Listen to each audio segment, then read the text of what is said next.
Vamos a dar inicio a la clase. Por favor, confirmen si me escuchan bien.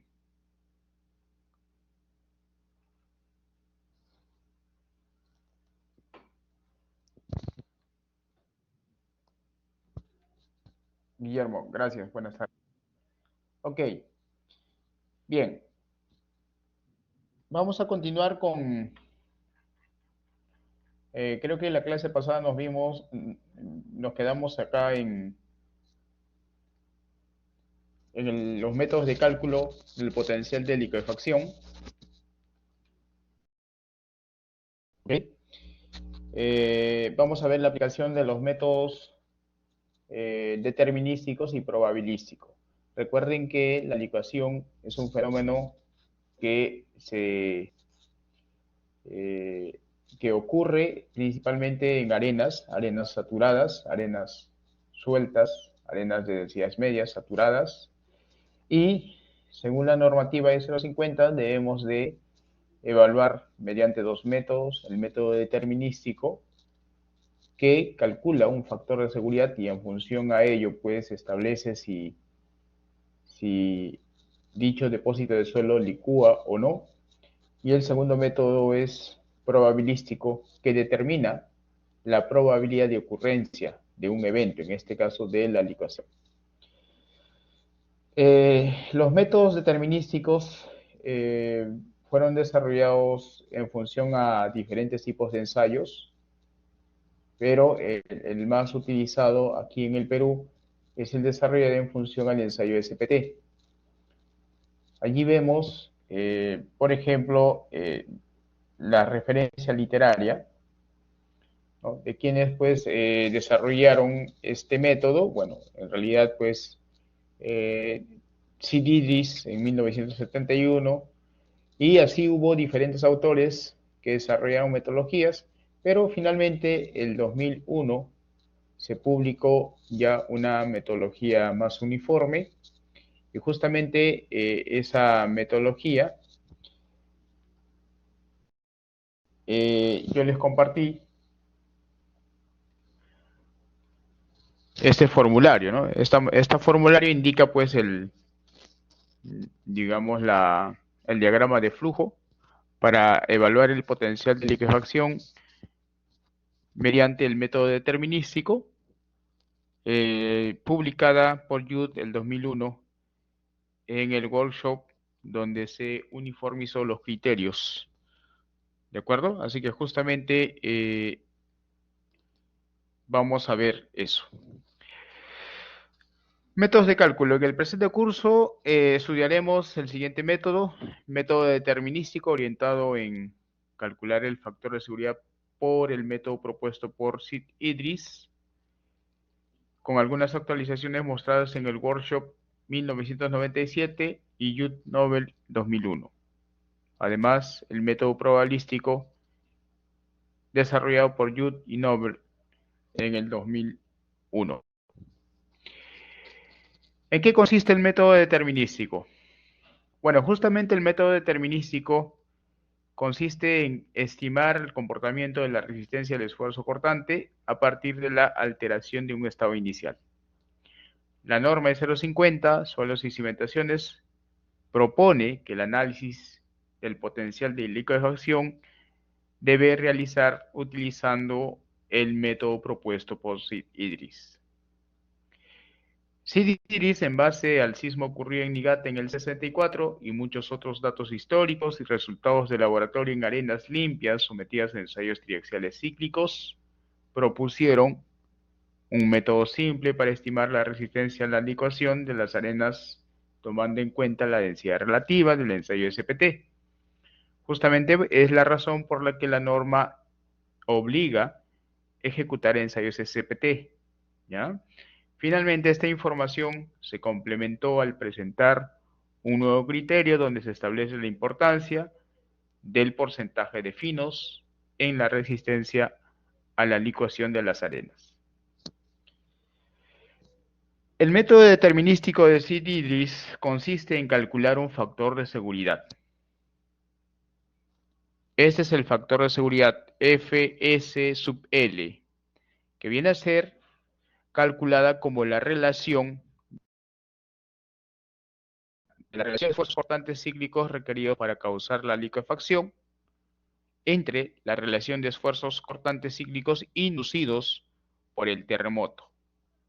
Entiéndase, CRR entre CSR, donde CRR, digamos, es análogo a la resistencia que ofrece el suelo y CR es el esfuerzo cortante inducido por el sismo. Si este factor de seguridad resulta ser mayor que 1, pues el suelo no es licuable. Si ese factor de seguridad es menor que 1, se considera suelo licuable. ¿Ok? Pero si revisamos la norma establece ciertos factores de seguridad. No sé si lo tengo por acá. Creo que no.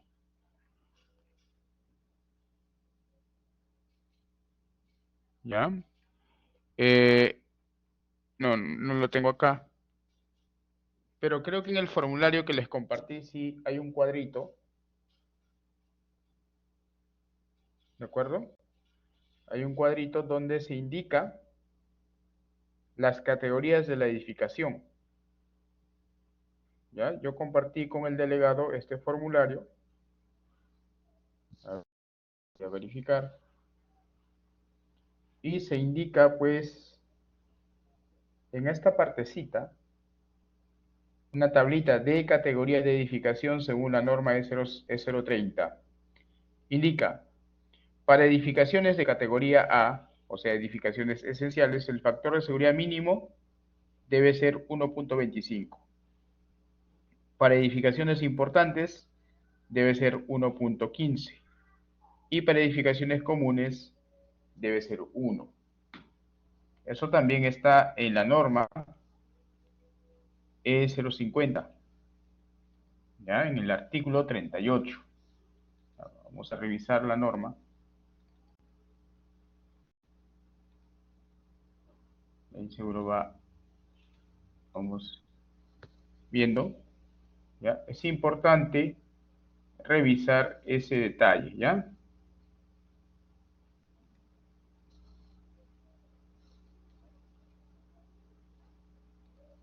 Creo que no abrió.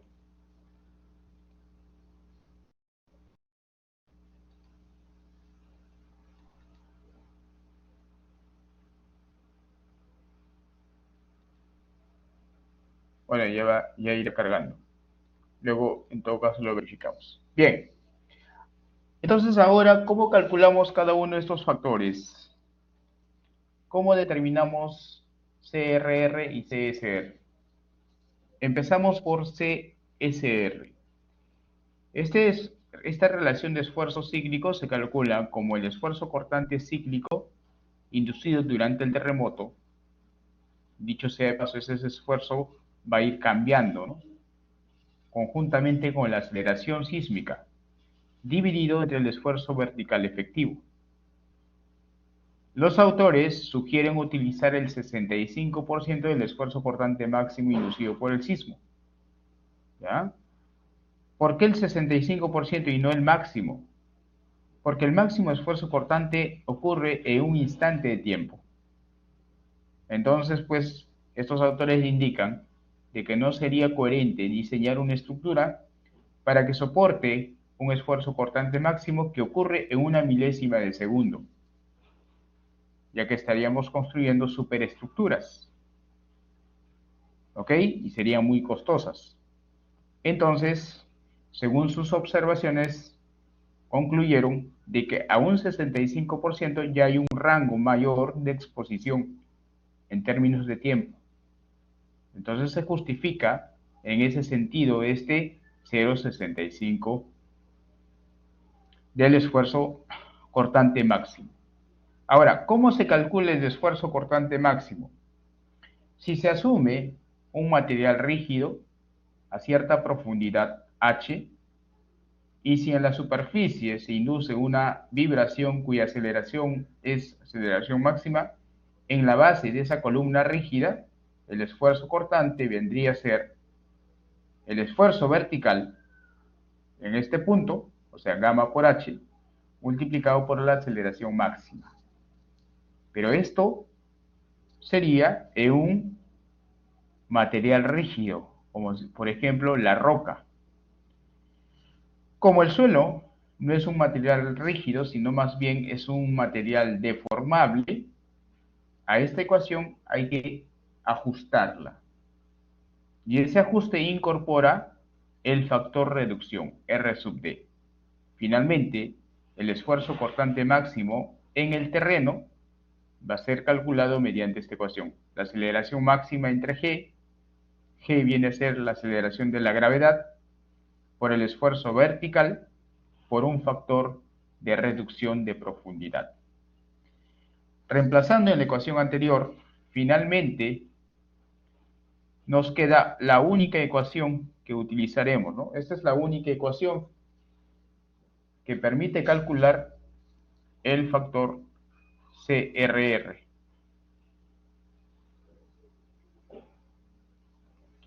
¿Ok? Y ahí está, ¿no? 0,65 del esfuerzo cortante máximo. ¿Ok? Entonces finalmente queda 0,65 veces la aceleración máxima entre la gravedad por el esfuerzo vertical entre el esfuerzo vertical efectivo por el factor de reducción. Ahora, este factor de reducción, los autores proponen, para calcular este factor de reducción, proponen utilizar este ábaco. En este ábaco, en el eje de abscisas, observan el factor R sub D, y en el eje vertical o el eje de ordenadas, observamos la profundidad. Los números que están fuera del paréntesis están en metros, y los números que están dentro del paréntesis están en pie. ¿Ok? Es muy sencillo usar este ábaco, ¿no? Por ejemplo, si yo quiero calcular el factor a una profundidad de 9 metros, a partir de acá trazo una línea horizontal hasta intersectar el rango intermedio, la línea de color rojo. A partir de ahí trazo una vertical y de esa manera calculo R sub D, que en este caso sería pues aproximadamente 0,92 o 93. De esa manera es como se calcula este factor. Además, como los autores proponen usar la franja media, o sea, este grupo de líneas de color rojo, por lo tanto, esas líneas pueden convertirse a ecuaciones, y ahí están. La ecuación de las tres líneas. Así que es lo mismo, usar el ábaco o usar el sistema de ecuaciones. La primera ecuación, cuando z es menor o igual que 9.2. La segunda ecuación, cuando la profundidad varía entre 9.2 y 23.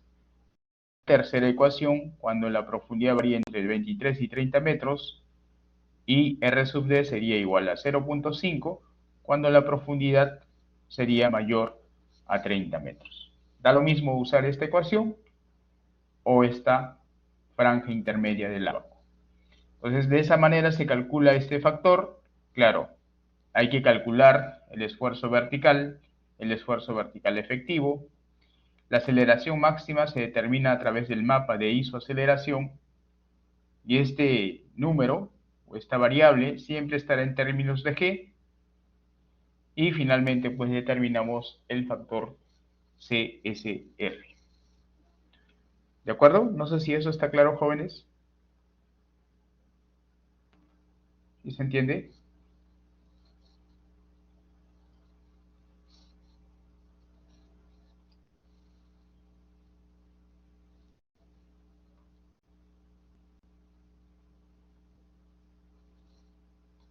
¿Alguna consulta?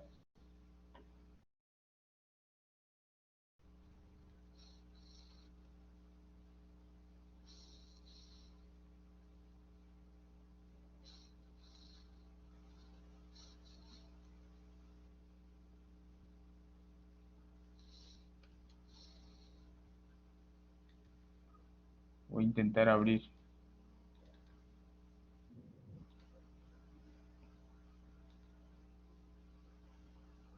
Bueno, no no puedo abrir, no sé por qué, la norma. Ya luego vemos a mayor detalle. Ya, así se calcula este factor, C es R, el esfuerzo de resistencia, perdón, el esfuerzo inducido por el sismo, ¿ya? Ahora, ¿cómo se calcula el otro factor? Para calcular el otro factor, el CRR, vamos a utilizar el ensayo SPT, ¿ya? Bueno, antes de ello, acá hay algunas indicaciones, ¿no? Relación de esfuerzo cortante cíclico, CSR, se calcula con esta ecuación, dice, ¿no? La aceleración horizontal máxima se podrá obtener en el orden de precisión. Primero, a través de un estudio de peligro sísmico. El segundo orden de precisión es utilizar las curvas de isoaceleración de Roncal y Aguilar. Y finalmente la norma E050.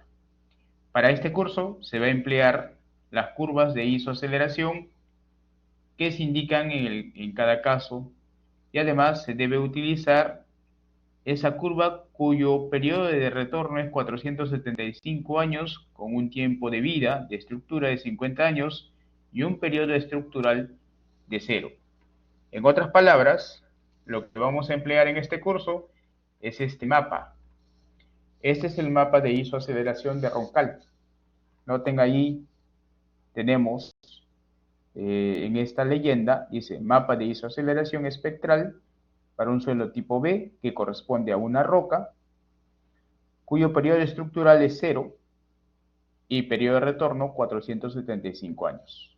¿Ya? Ese es el mapa que utilizaremos. ¿Cómo se utiliza este mapa? Es muy sencillo. Usted ubica las coordenadas del proyecto. Por ejemplo, si el proyecto está en Pisco, Pisco está por acá, más o menos por acá, para esa zona le corresponde una aceleración máxima de 0.50 G. ¿Ok? Por ejemplo, si estás en Moyobamba, San Martín, está más o menos por acá, por esta zona. ¿Ok?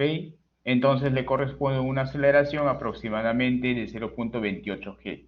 Noten que cada curva le corresponde un valor máximo de aceleración. Y esa aceleración máxima está en términos de G, donde G es la gravedad. ¿Ok?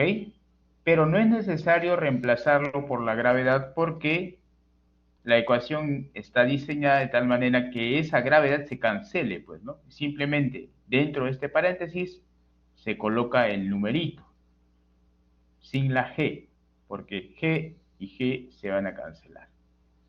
¿Ok? Por otro lado, la magnitud momento podrá ser obtenida en orden de precisión. Se puede calcular en un análisis de desagregación sísmica, es un proceso que me permite calcular la magnitud o la energía del sismo, o se puede determinar los valores máximos registrados en eventos históricos cercanos a la zona del proyecto. ¿Ya? Aquí vale la pena recalcar que para el trabajo final a cada grupo ya se le proporciona un valor de magnitud, ¿ya? Y igual en los exámenes o en las prácticas, este va a ser siempre un dato, ¿ya? Porque si bien es cierto se puede calcular, pero hay metodologías complejas que normalmente pues no se enseñan en este curso, ¿no? Porque ustedes necesitan conocimientos de dinámica de suelos, ¿ya? Quizá ya lo vean pues en el curso de dinámica de suelos, cómo calcular la magnitud de un sismo. Ahora, ¿cómo calculamos la relación de esfuerzo cortante cíclico requerido para causar licuación, o sea, CRR? Es generalmente caracterizada por un indicador de resistencia a la penetración del suelo, modificado para incorporar la influencia de ciertas variables que pueden alterar su valor. Este factor se puede calcular a través de ensayos de laboratorio, por ejemplo, el ensayo de corte simple cíclico, el ensayo triaxial cíclico, o también se pueden determinar a través de los ensayos in situ. Por ejemplo, el ensayo de penetración estándar, SPT, o el ensayo de penetración cónica, o CPT, medición de ondas de corte a través del ensayo más W, o ensayos de penetración Baker. En este curso vamos a calcular este factor en función al ensayo SPT, porque la norma lo indica de esa manera.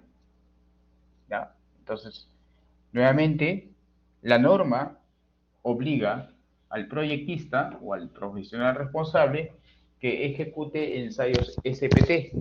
Justamente, estos SPT sirven para realizar una evaluación del potencial de liquefacción por el método de Sid-Idris. Por lo tanto, vamos a describir cómo es el proceso de cálculo. Primero, debes procesar el número de golpes de ensayo SPT. Recuerden que el ensayo SPT se realiza dentro de un pozo, una perforación, con un muestreador, generalmente un muestreador estándar, ¿ok? Y se ejecuta en 3 tramos, cada tramo de 15 centímetros. En el primer tramo se anota el número de golpes N sub 0, ¿ok? Aquí anotamos el número de golpes N sub 0. En el segundo tramo se anota el número de golpes N sub 1 y en el tercer tramo N sub 2. El primer tramo es descartado, no se toma en cuenta. ¿Y por qué se descarta? Se descarta porque durante la perforación hay una zona de afectación. En toda esta zona el suelo se altera, cambia, ¿no? La deformación afecta, pues, o perdón, la excavación o la perforación va a afectar. Es justamente la razón por la que N sub 0 se descarta. Y finalmente, el NSPT es la suma del número de golpes del segundo tramo y el número de golpes del tercer tramo. Calculas NSPT. Luego, a ese valor tienes que normalizarlo al 60% de la energía y calcularás el N160. Para ello, vas a utilizar 5 factores: C sub N, C sub E, C sub R, C sub B, C sub S. C sub N es el factor de sobrecarga. Se calcula como la raíz cuadrada de la presión atmosférica entre el esfuerzo vertical efectivo. Y este valor no debe superar 1.7. Aquí es importante recordar que la presión atmosférica es 1.03 kilogramos centímetro cuadrado. En toneladas sería 10.3 toneladas metro cuadrado. Y en kilopascales sería 101.39 kilopascales. Es válido esto aproximar a 1 kilogramo centímetro cuadrado, este valor a 10 kilogramos centímetro cuadrado, y este valor se puede aproximar a 100 kilopascales, ¿ya? Entonces, dependiendo de la unidad del esfuerzo efectivo, pues usamos cualquiera de esos valores, ¿ya? Así calculamos el factor C sub N. Ahora, ¿cómo calculamos el factor C sub E? Eso va a depender del tipo de martillo. Este factor es el factor de corrección por energía. Se calcula como la relación de energía entre 60. Usualmente esta variable RE, que es la relación de energía, es dato. Si no tienes esta información, puedes estimarlo según el tipo de equipo. Si estás usando el equipo original, pues ahí tenemos un rango. Si usamos el equipo de pistón, otro rango. Si usamos el equipo automático, tenemos otro rango. El factor C sub R se calcula en función a la longitud de la varilla. Y la longitud de la varilla se determina, pues, todo esto, ¿no? ¿Ok? La longitud de la varilla desde la zona de impacto hasta el punto medio, o sea, iría hasta acá, hasta esta profundidad. Ya que esto se descarta, se considera esta profundidad y el punto medio pues está hasta acá, sería esta longitud. Esa es la longitud de varilla, ¿ya? Más o menos pues hasta el punto medio, ¿ok? Y en función a su valor, pues podemos determinar cuando es menor que 3, 0,75, de 3 a 4, 0,8, de 4 a 6, 0,85, de 6 a 10, 0,95, de 10 a 30, 1, ya cuando la profundidad es mayor que 30, disminuye respecto de 1. Pero difícilmente pues los ensayos SPT se generan o se ejecutan hasta profundidades mayores que 30. Finalmente, los dos últimos factores, el primero C sub B depende del diámetro de la perforación de esta abertura, ¿no? Del diámetro, ahí vemos, y el factor C sub S depende del tipo de muestreador. Este es el muestreador. Generalmente en el Perú usamos el muestreador estándar.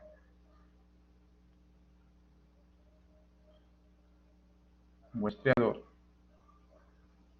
estándar. Por lo tanto, C sub S va a ser 1. ¿Ok? Así es como se corrige el número de golpes SPT. Una vez que hayas corregido y calculado este valor N160, se debe corregir por la presencia de finos. Recuerden que la presencia de finos reduce el potencial de liquefacción. ¿Ok? Podremos considerar de que cuando el porcentaje de finos es mayor a 35, el suelo ya no liquefacta. Pero si el porcentaje de finos es menor a 35, hay alta probabilidad de liquefacción. Entonces, ¿cómo se hace esta corrección por finos? Para ello, el autor Yud y compañía sugiere esta ecuación. Entonces aquí ya cambiamos la nomenclatura, N160CS. Eso significa que ya se hizo la corrección por finos, que incorpora dos variables, alfa y beta, donde alfa y beta cambian en función al porcentaje de finos.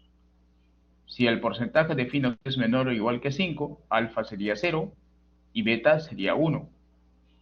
Si el porcentaje de finos está entre 5 y 35, los autores recomiendan usar estas dos ecuaciones respectivamente para alfa y beta. Y si el porcentaje de finos es mayor o igual que 35, alfa sería 5 y beta 1.2.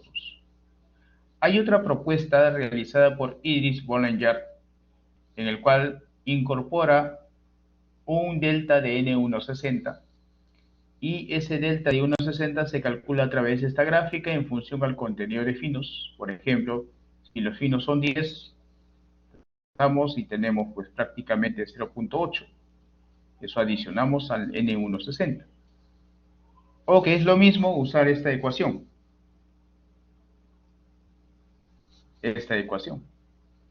Que es la forma matemática de esta curva. Sin embargo, en este curso vamos a utilizar el método de Yud. ¿Ya? Esto es como una información adicional. ¿Ya? La metodología que está a la derecha es como una información adicional. De esa manera hacemos la corrección por finos. Ahora, una vez calculado el N160, podemos utilizar este abaco para calcular el factor CRR. Y ojo acá, dice, curvas para calcular CRR para un sismo de magnitud 7.5. Mucho cuidado con usar esta curva. Esta curva se utiliza únicamente para calcular el CRR para una magnitud sísmica de 7.5. Nada más. ¿Ya?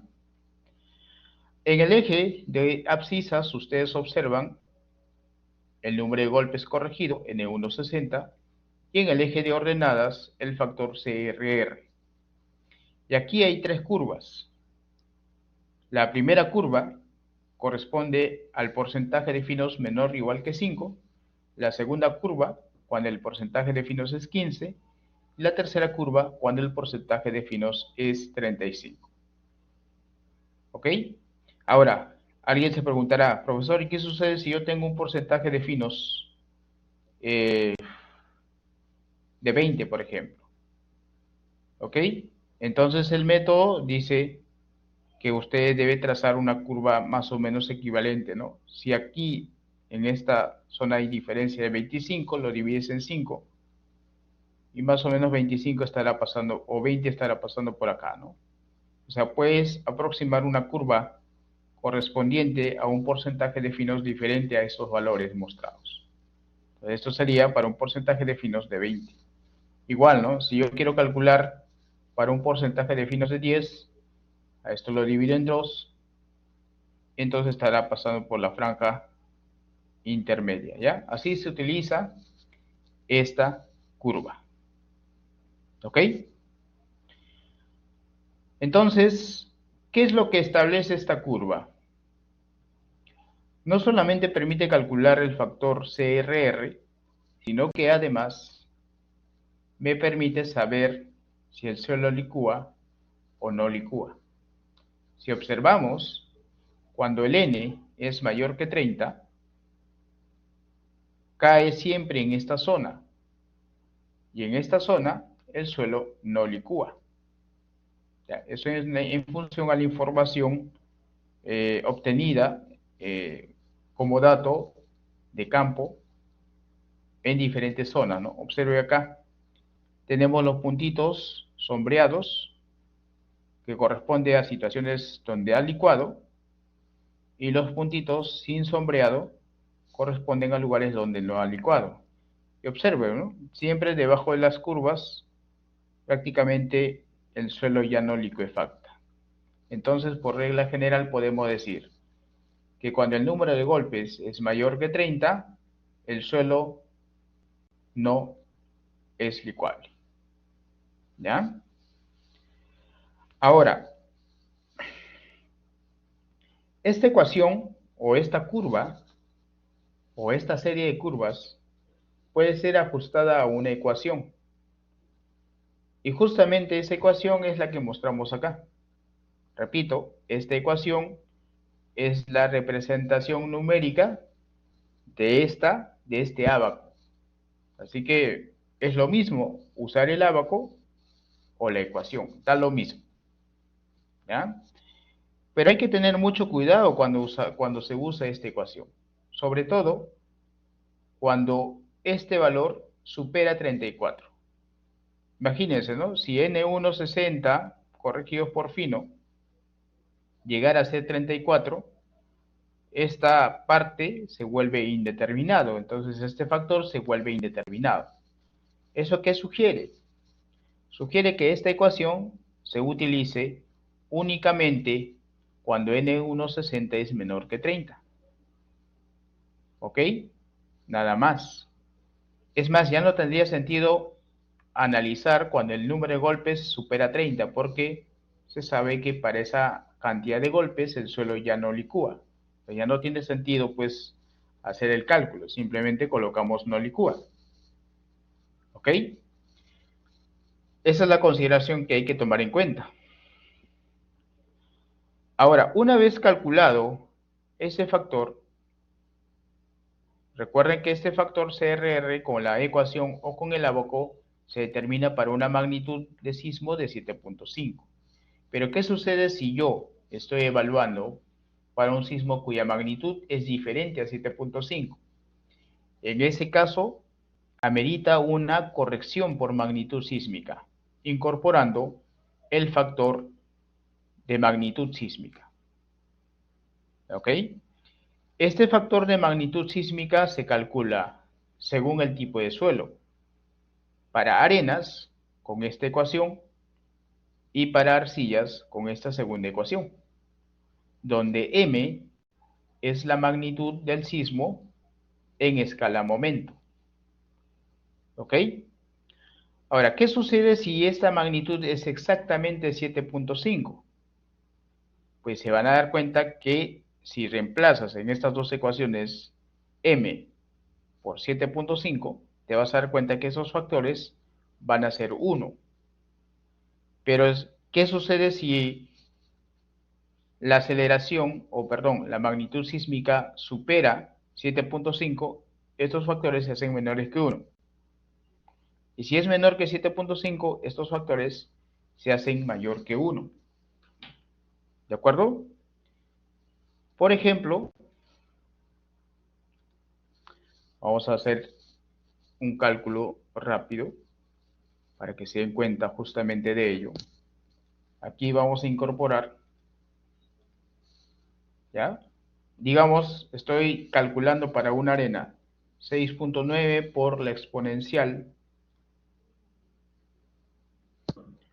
Usamos la función exponencial. ¿Dónde está la función exponencial? No lo veo acá. Seno, coseno.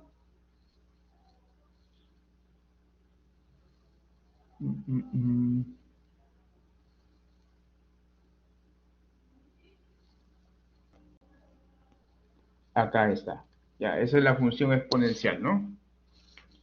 ¿Ok? Digamos que lo pruebo para una magnitud de 7.5. Entre 4 menos 0.058. El resultado debe ser 1. Ahí está, pues. Claro, no sale precisamente 1, pero esto ya se aproxima a 1. ¿Ok? Pero ¿qué sucede si yo utilizo una magnitud, por ejemplo, de 8.5? Observe, ese factor es menor que 1. ¿Qué sucede ahora si utilizo una magnitud menor que 7.5, por ejemplo 6.5 o 5.5? Noten que ese factor resulta mayor que 1. ¿Ok? Y lo mismo sucede con la segunda ecuación. Claro que la segunda ecuación se aplica para arcillas, ¿ya? Entonces, ahora sí calculamos ese factor CRR para cualquier magnitud, ¿no? Gracias al ajuste con el factor de magnitud sísmica. Finalmente, comparamos y calculamos el factor de seguridad. Como la relación CRR para cualquier magnitud, bueno, la magnitud de análisis entre CSR. ¿Ok? Y dice, el método CDD recomienda que este factor esté comprendido entre 1,25 y 1,50, ¿no? Para esta condición, pues el suelo sería no liquefactable. Sin embargo, la norma de 0,50 establece valores mínimos de factor de seguridad para edificaciones según su categoría. ¿Ok? Para edificaciones esenciales, el factor mínimo debe ser 1,25 para que el suelo sea considerado como no licuable. Ojo, estos valores es para que el suelo sea considerado como suelo no licuable.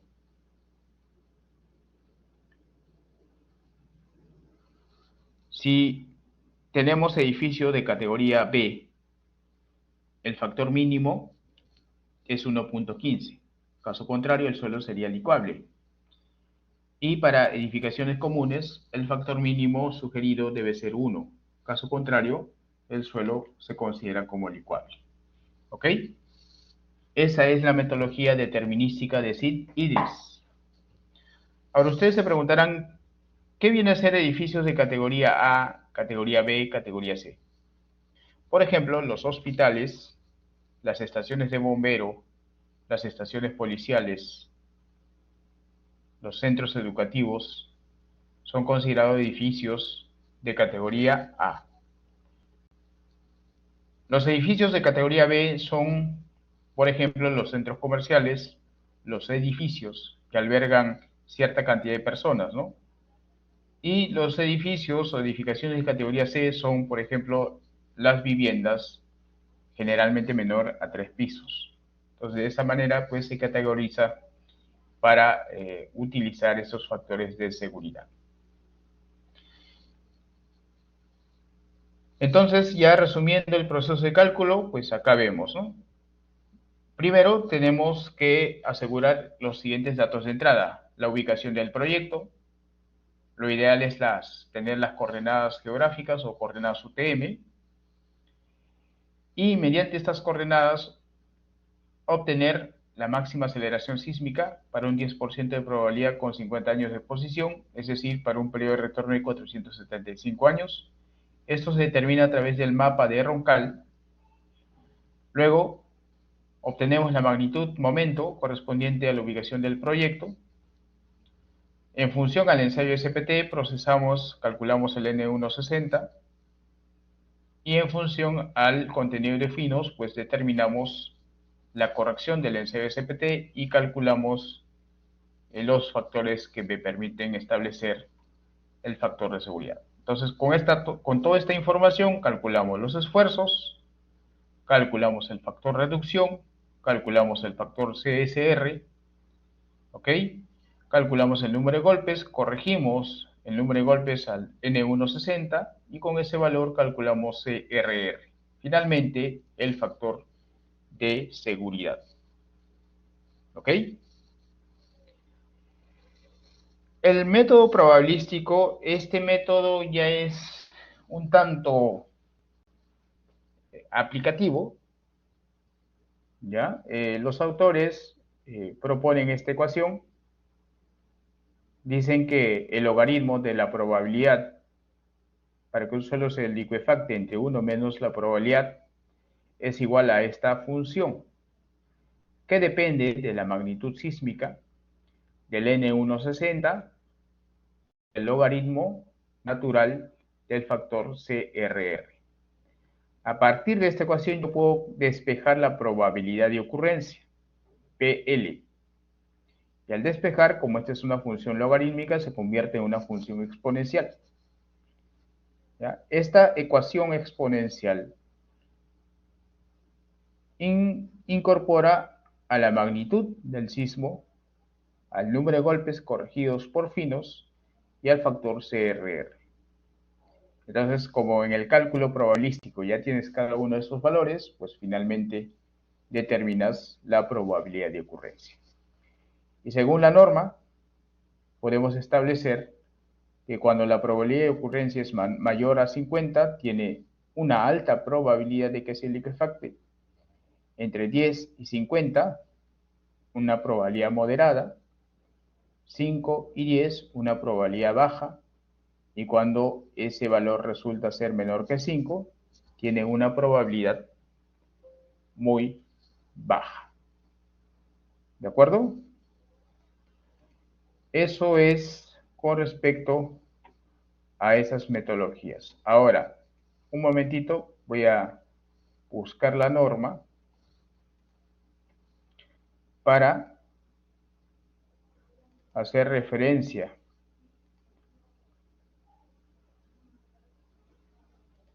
A ver, me permiten solo un momento.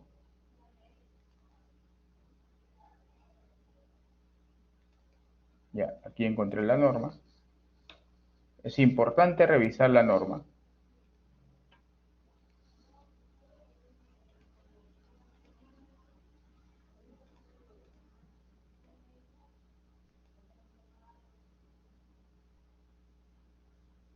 Ahí está. Aquí tenemos la norma. ¿Ok? En esta norma, si usted se va al capítulo 38, nos vamos al capítulo 38, habla de licuación de suelos, ¿no? Y justamente presenta esos ábacos, si se dan cuenta, los mismos ábacos que vimos en el PPT. Y ahí está, ¿no? La categoría, ¿no? El factor de seguridad mínimo según la categoría. Pero aquí dice algo importante, ¿no? Dice, las cimentaciones construidas sobre suelos que licúan, o sea, con el porcentaje de la probabilidad de licuación mayor a 10%, están sometidos a grandes asentamientos, desplazamientos laterales y falla de la cimentación de la estructura. Por lo tanto, no está permitido construir directamente sobre suelos licuefactables. ¿Ok? ¿Qué más dice? La cimentación y los pisos deben apoyarse sobre suelos no licuables o con potencial de liquefacción menor a 10. Esto es muy importante. ¿Ok? Los pisos no deben apoyarse directamente sobre suelos licuables, o sea, cuando la probabilidad de licuación sea mayor que 10. En este caso, el piso se diseña como una losa armada en dos direcciones conectadas a los elementos de cimentación. ¿Ok? ¿Qué más dice abajo? El profesional responsable propone el tipo de cimentación para apoyar la estructura sobre suelos no licuables o los procedimientos constructivos para mejorar las condiciones del suelo y lograr que la probabilidad de liquefacción sea siempre menor que 10. En otras palabras, ya haciendo lectura de estos 4 ítems, solamente se puede considerar un suelo como apoyo de una cimentación cuando la probabilidad al liquefactarse es menor a 10. Caso contrario, debemos de hacer algún tipo de mejoramiento de suelo. ¿Ok? ¿Está claro eso?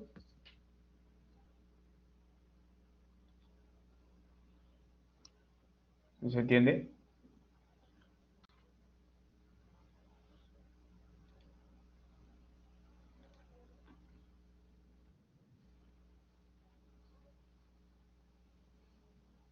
Ya. Ahora lo que vamos a hacer es aplicar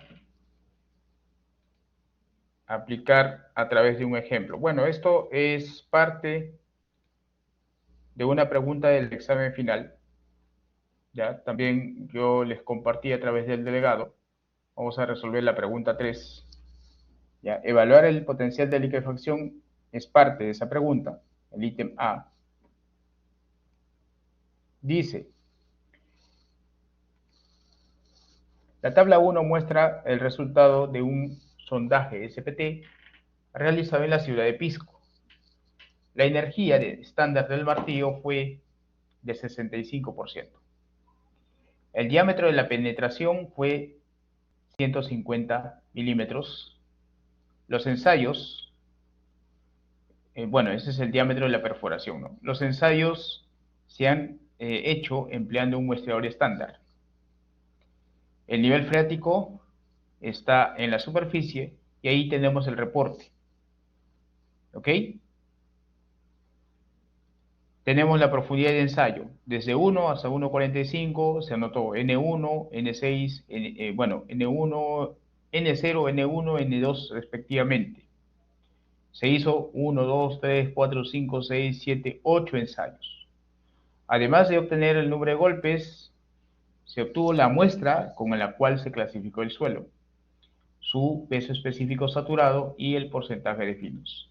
Y nos pide evaluar por el método determinístico el potencial de liquefacción para una magnitud de 7.5 y una aceleración máxima de 0.43 G. Dice, considere que el factor de seguridad mínimo debe ser 1.15. ¿Ok? Entonces, este ejercicio lo vamos a resolver, pero previamente es importante definir la profundidad de análisis. ¿Ya? ¿Y cómo se hace eso? Pues acá les voy a explicar. Tenemos la superficie del terreno.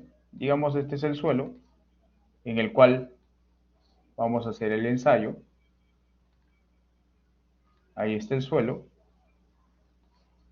Realizamos la perforación. Digamos exageradamente, esta es la perforación. ¿Ok? Ahí está. Y en esta perforación lo que vamos a hacer es introducir el ensayo SPT. Y recuerden que el ensayo SPT se realiza en 3 tramos. ¿Ok? Y vamos a colocar un muestreador estándar en 3 tramos. Este va a ser el muestreador estándar. Así es el muestreador estándar, ¿no? Caña partida. ¿Ya? Ahí tenemos directamente el ensayo SPT y recuerden, aquí arriba hay un martillo, ¿no?, que impacta en una varilla delgada. Si se quiere, vamos a colocarlo de esta manera. En esta varilla va a ir impactando un martillo, ¿no? Una masa, pues, ¿no? Ahí, algo así, ¿no?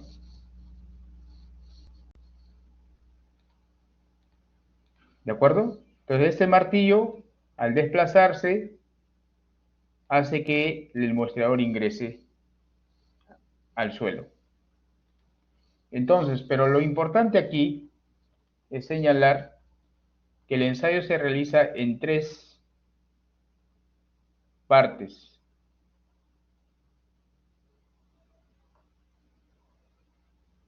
De 15 centímetros cada parte. ¿Ya? Acá la primera son 15 centímetros, la segunda otros 15 centímetros y la tercera otros 15 centímetros. Este es el muestreador. Por lo tanto, es importante considerar la profundidad de inicio de ensayo y la profundidad de fin de ensayo. ¿Ya? Recuerden que en el primer tramo se anota n sub 0, en el segundo tramo se anota n sub 1 y en el tercer tramo el número de golpes, n sub 2. El primero se descarta y el número de golpes SPT es la suma de 1 más n2. Y aquí usted debe calcular la profundidad de análisis. ¿Ya? Entonces, como estás descartando esta primera parte, la profundidad de análisis debe llegar al punto medio, justo hasta acá. Por lo tanto, esta profundidad de análisis se calcula de la siguiente manera. Profundidad de análisis se calcula como la profundidad de inicio de ensayo más 30 centímetros o 0.30 metros. Así se calcula la profundidad de análisis. ¿Y por qué es importante definir esto? Es importante porque a esta profundidad vamos a calcular los esfuerzos, con esta profundidad vamos a hacer corrección de longitud de varilla, etc. ¿De acuerdo? ¿Eso está claro?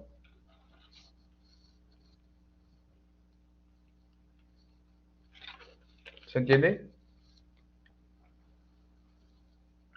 Por favor, me confirme. Ya, ok. Al menos uno. Yo vamos a ya iniciar con el cálculo.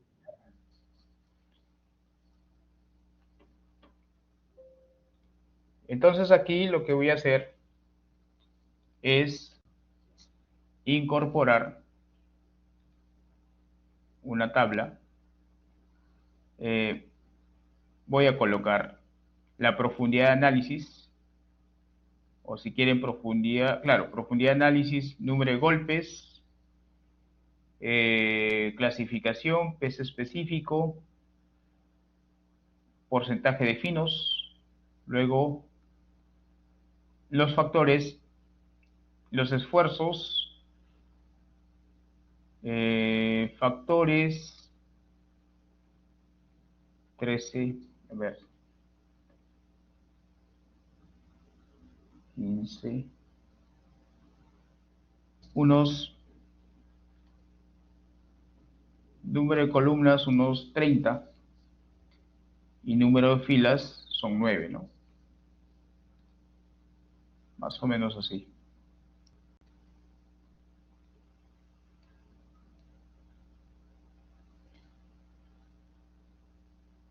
Creo que 30 es mucho.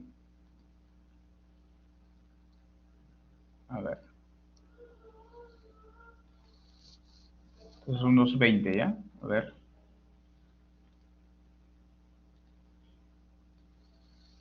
Columnas, 20.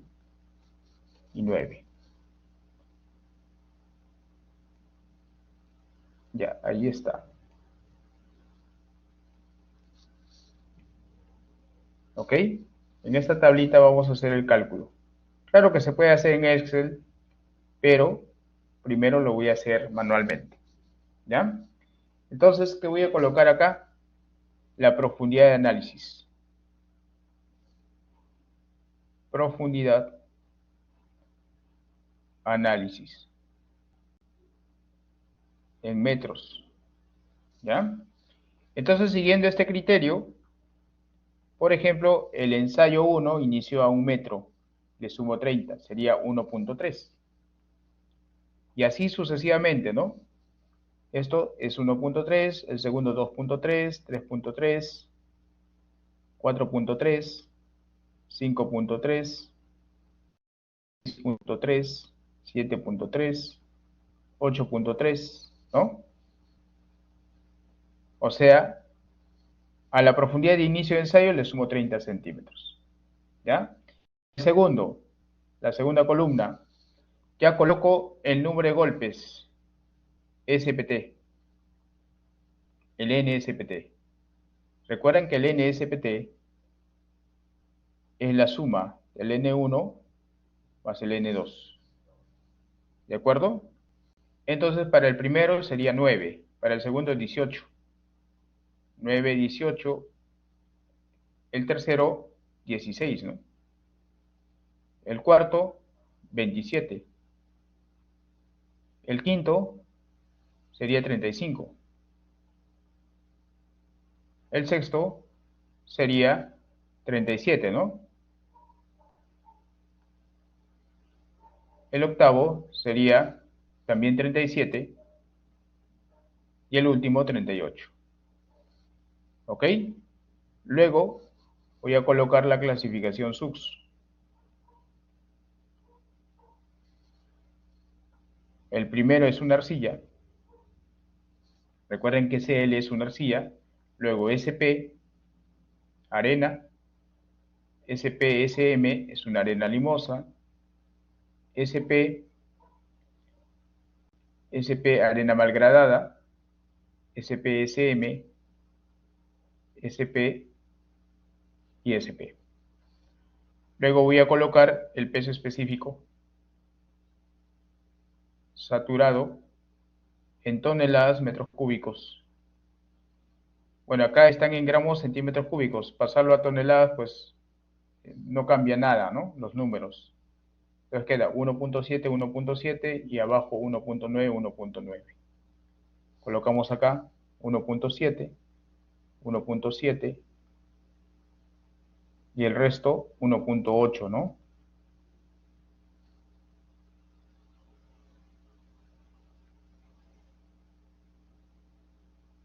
Ya está. Y finalmente coloco el porcentaje de finos.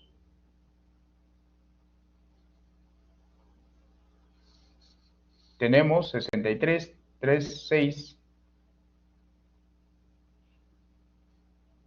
5, 4, 7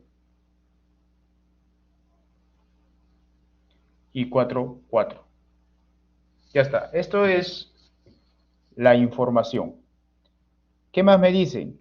Como dato tengo que la aceleración máxima es 4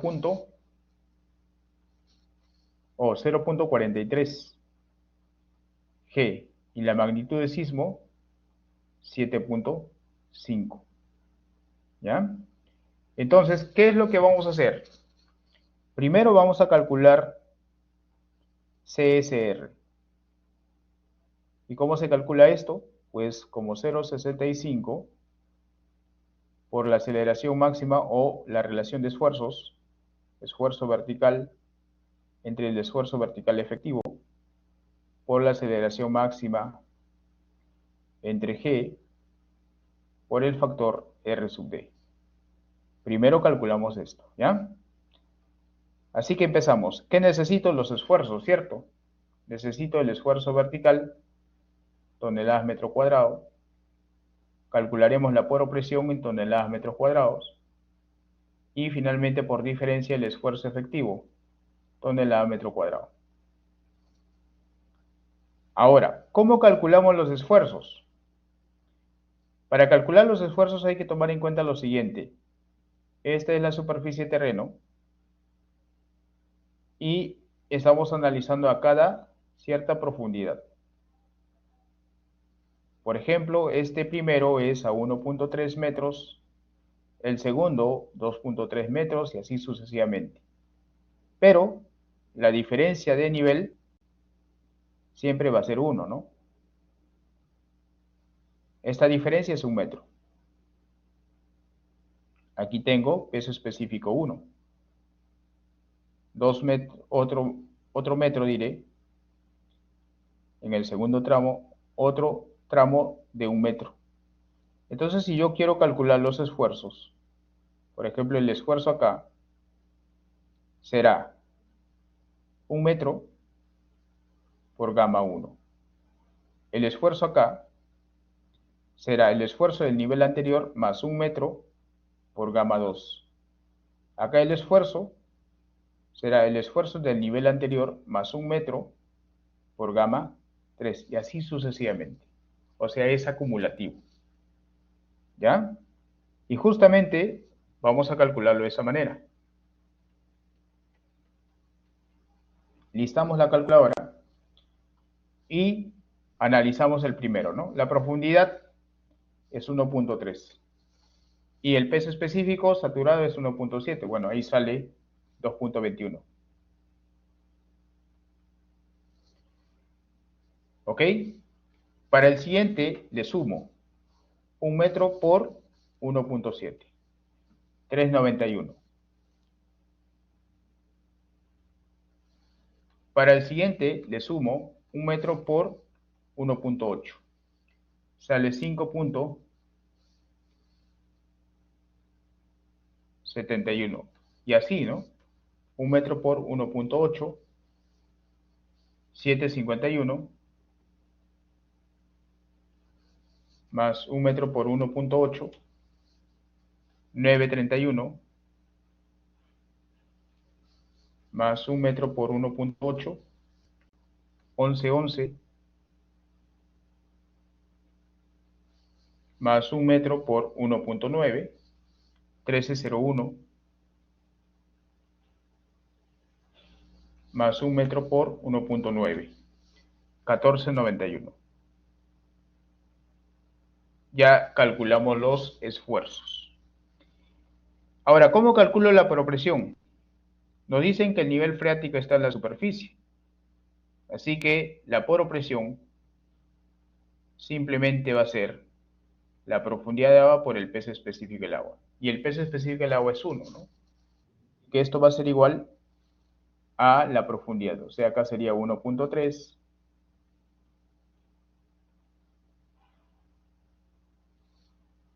1.3, 2.3, 0.3 y así, ¿no?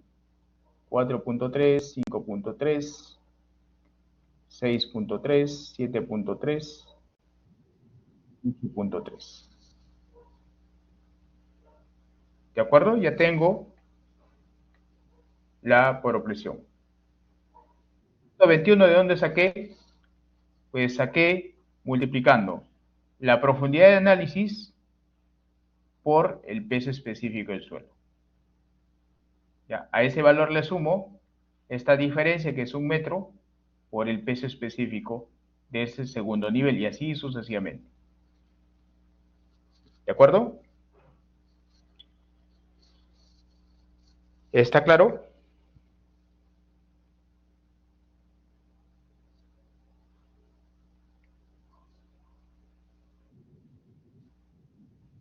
Ya. Ahora calculamos el esfuerzo vertical efectivo. Bueno, el esfuerzo vertical efectivo es el esfuerzo total menos la poropresión.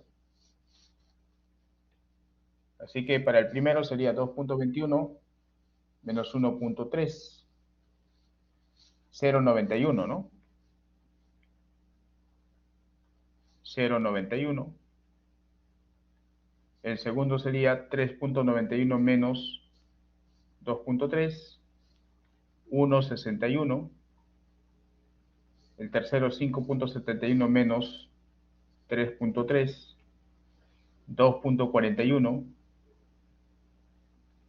El siguiente 7.51 menos 4.3, 3.21.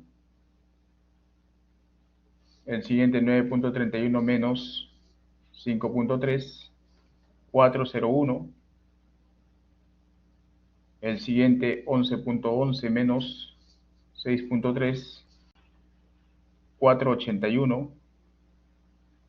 El siguiente 13.01 menos 7.3, 5.71. El siguiente 14.91 menos 8.3, 6.61. Si se dan cuenta, prácticamente ya tengo todos esos valores. Solamente me falta calcular R sub D. ¿De acuerdo? Calculamos R sub D. ¿Cómo hacemos ello? Pues hay dos maneras. La primera es usar directamente el ábaco. Podemos usar este ábaco. ¿Ya? Y la segunda opción es usar la ecuación. Podemos usar esta ecuación. En este caso yo utilizaré la ecuación, ¿ya? Vamos a utilizar estas ecuaciones. Lo voy a colocar por acá.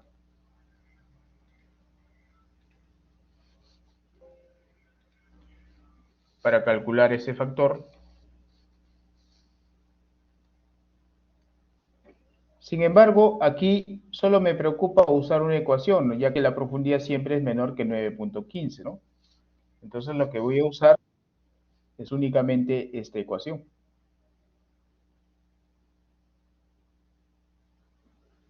Que depende de z, ¿no? ¿Y z quién es? Z es la profundidad de análisis. Por eso es importante previamente calcular. ¿Ya? Entonces, vamos a utilizar. Acá ya voy borrando.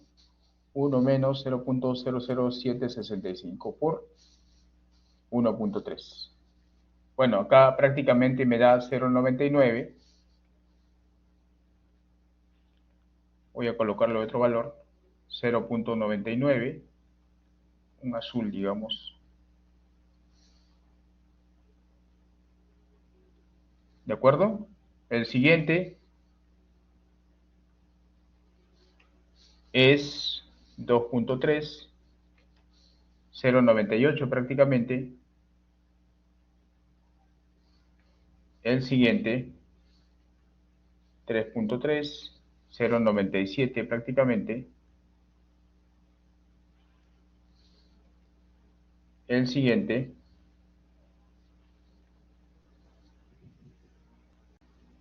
a ver, el siguiente es 4.3, 0.97.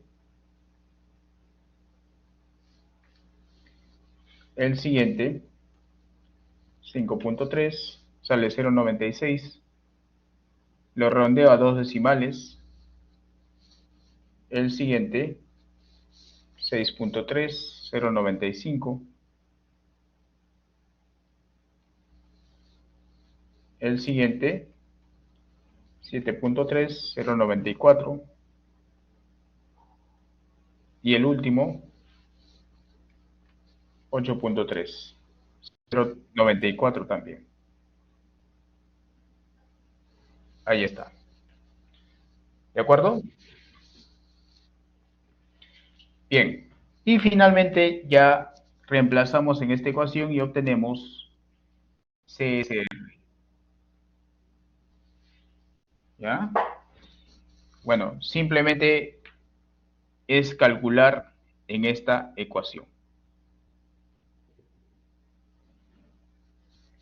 ¿Ya? ¿Cómo hacemos ello? Pues de la siguiente manera. Para el primero sería 0.65 por la relación de esfuerzos, ¿no? 2.21 entre 0.91. Bueno, esto lo voy a cambiar a cada rato. Primero adelanto la aceleración, 0.43. Eso va a ser una constante. Ahora sí, la relación de esfuerzos,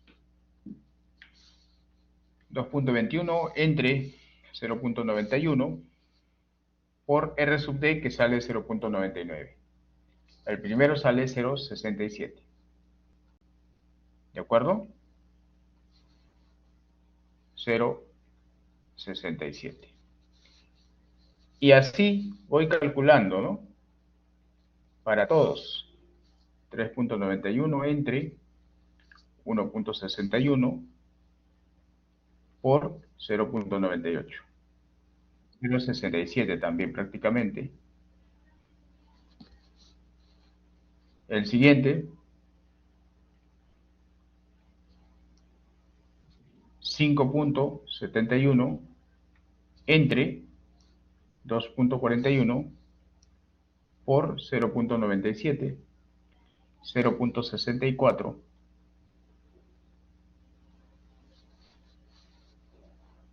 El siguiente, 7.51 entre 3.21 por 0.97, 0.63.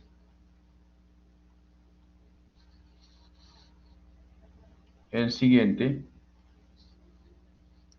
9.31 entre 4.01 por 0.96, me sale 0.62.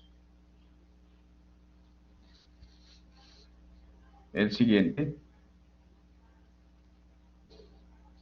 11.11 entre 4.81 por 0.95, me sale 0.61.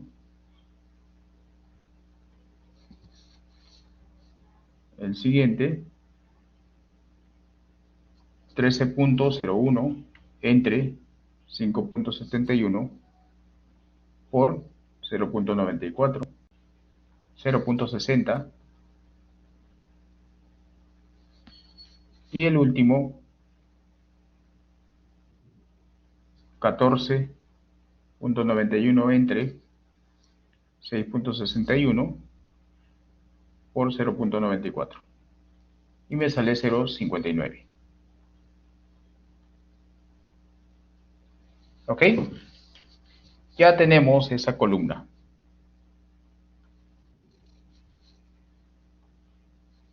No sé si hasta aquí está claro.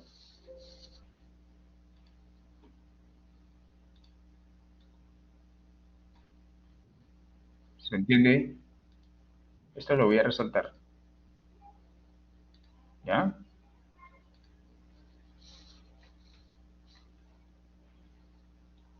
Listo. Ahora tengo que calcular el segundo factor, ¿no? CRR. Y esto es su función de N1 60 CS. Así que ahora la tarea es calcular el N1 60. Esto es igual al NSPT por los diferentes factores.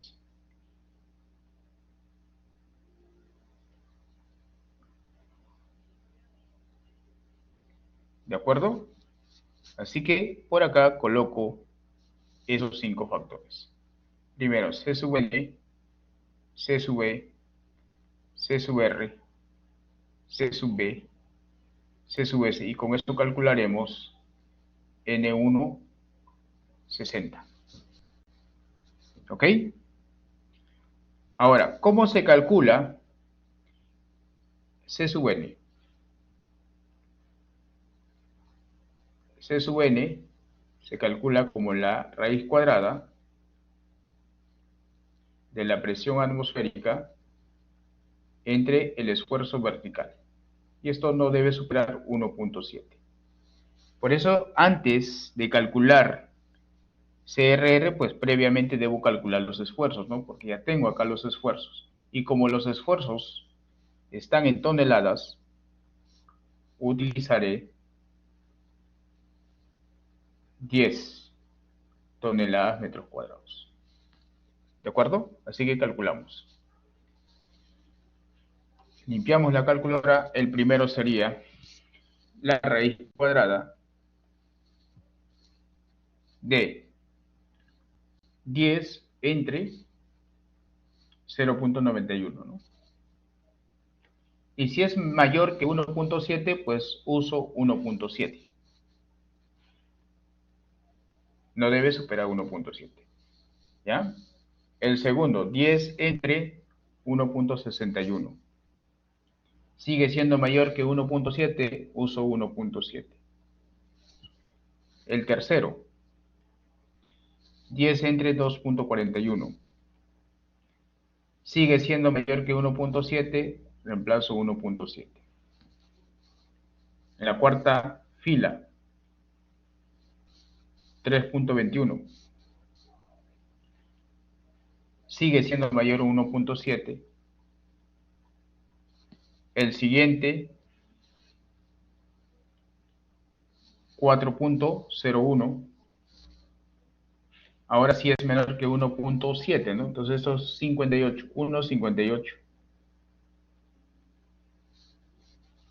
El siguiente, 4.81. 1.44. El siguiente, 5.71.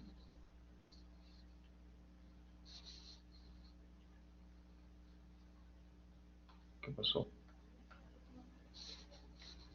Cerré la calculadora. A ver, nuevamente.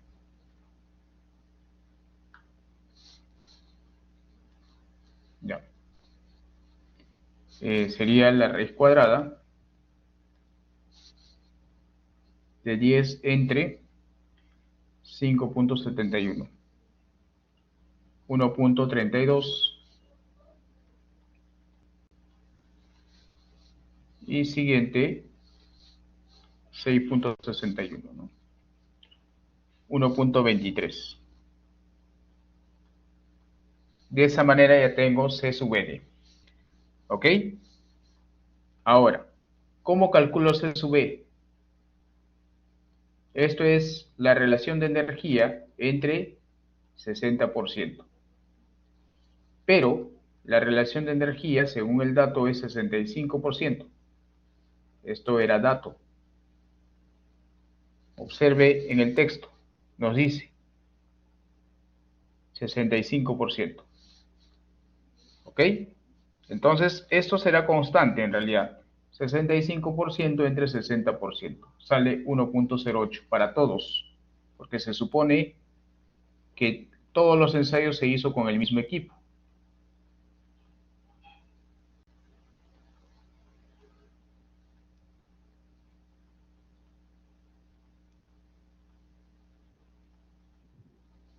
¿Ok?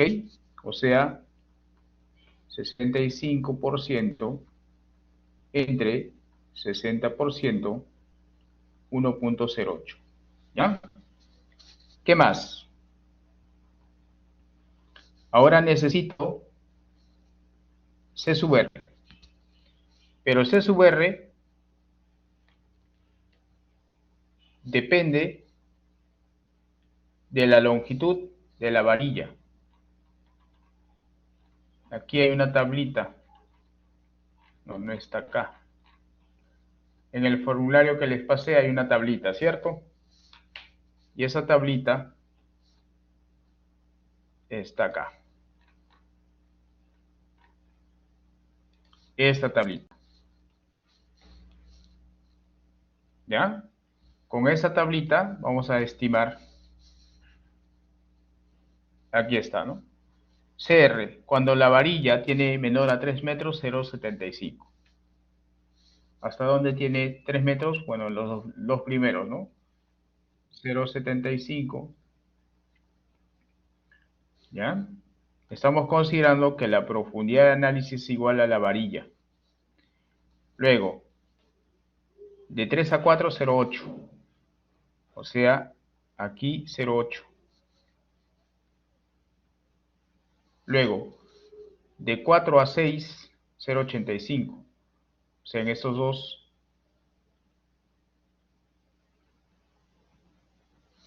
Luego, de 6 a 10, 0,95. Los tres últimos, 0,95. Ahí está. ¿De acuerdo? Luego, ¿qué sigue? C sub B. ¿Y cómo calculamos C sub B? C sub B depende del diámetro de la perforación. ¿Ya? El pozo tiene un diámetro de 150 milímetros. Entonces, con ello calculo C sub B. ¿Qué dice esa tablita? Acá buscamos 150. Para ese diámetro, ese factor sale 1,05. Entonces esto 1,05. Todo, ¿no?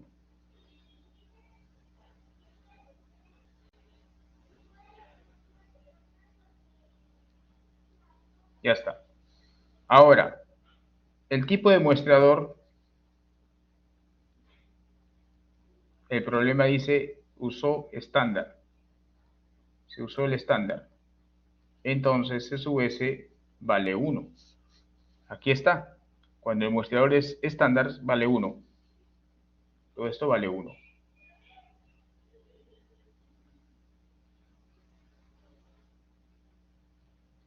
Ahora sí, calculamos el N160.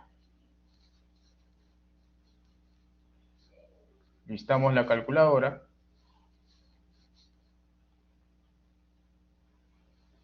Y ahí iremos calculando, ¿no? El primero, a ver, factores repetitivos,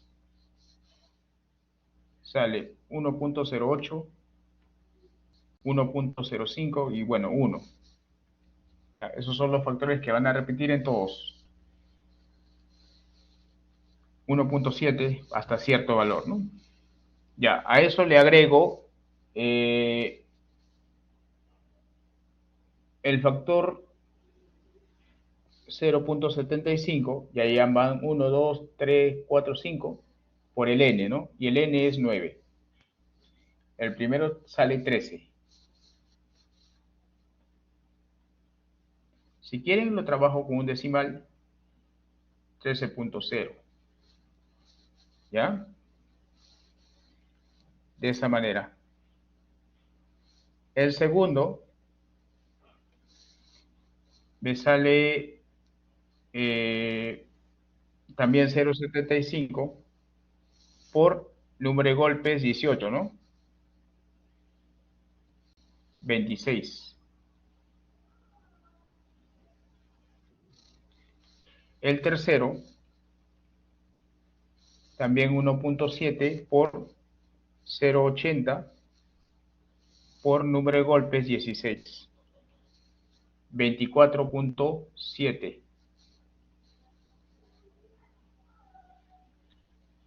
24,7. El siguiente,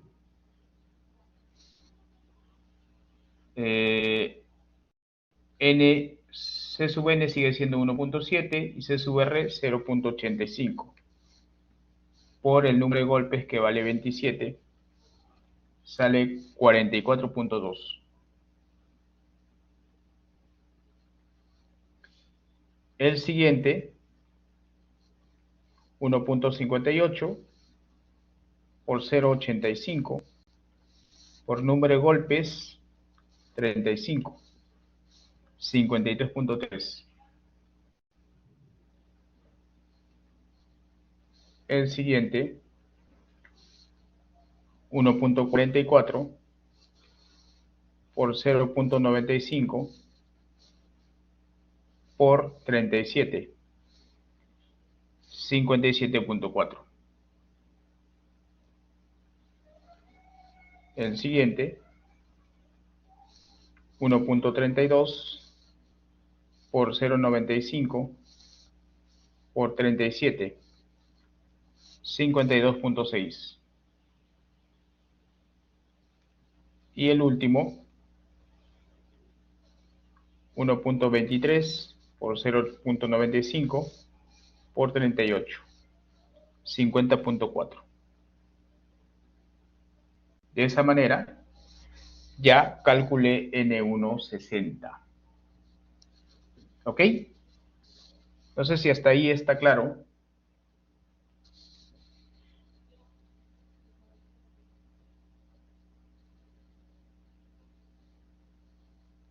¿Me confirman?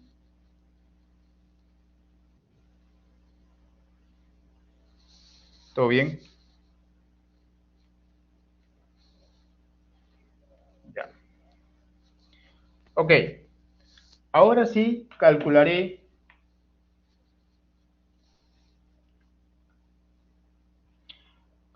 directamente CRR para 7.5. Y esto lo voy a hacer con el ábaco. Y ustedes se preguntarán, ¿qué ábaco? Pues este ábaco. Este de acá. ¿Ya? Entonces vamos a copiar el ábaco a esta diapositiva.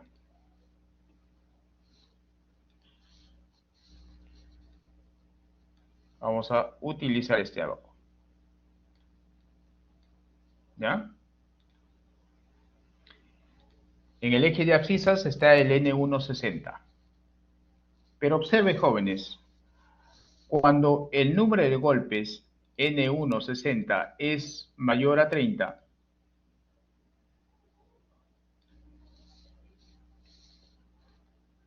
cuando ese valor es mayor a 30, el suelo ya no licúa.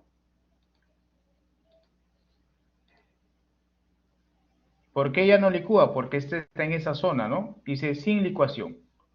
O sea, toda esta franja.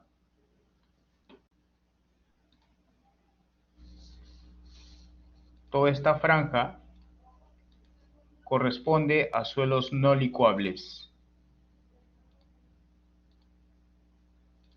Debajo de esta curva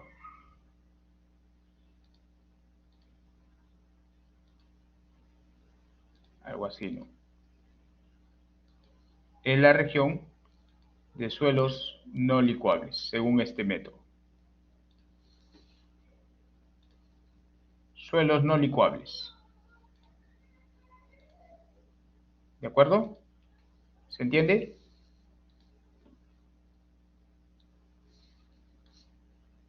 Ahí está, sin licuación. Vamos a resaltar eso.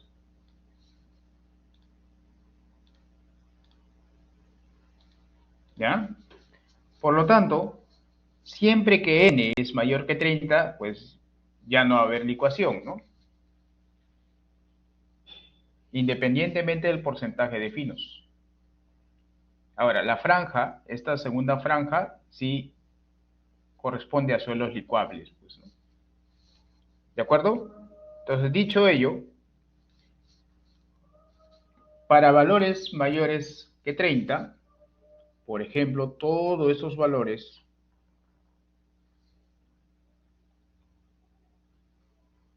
son mayores que 30, entonces son suelos no licuables. El primero no licúa. No licúa. El segundo tampoco. El tercero tampoco. El cuarto. Y el último. Simplemente por el hecho de que el número de golpes es mayor que 30, ¿no? De forma general, eso pude iniciarlo desde acá. Cuando el número de golpes es mayor que 30, el N160 sale mayor. con más razón no va a licuar, ¿no? Entonces, si uno conoce ya este concepto, ya era innecesario hacer este cálculo, ¿no? Todo este cálculo de acá ya no era necesario. Quizás simplemente hasta el 27, ¿no? O sea, hasta la profundidad de 4.3, nada más. Incluso, ese número 27 se convirtió en 44, por lo tanto ya no licúa. Finalmente solo me quedan 3 valores que evaluar. Pero, el método determinístico de Ciridis indica de que solo se liquefactan las arenas. Por lo tanto, esta arcilla también queda descartada. Por ser arcilla, no licúa.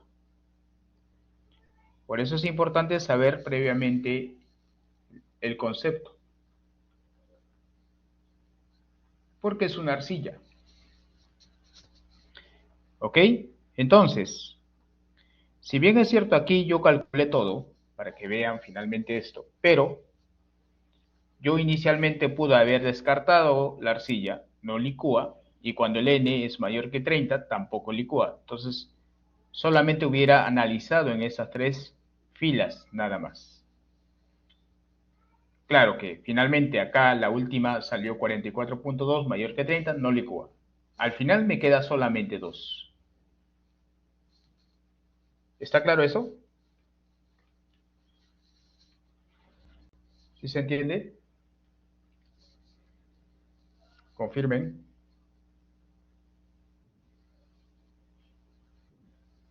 Ok. Entonces ahora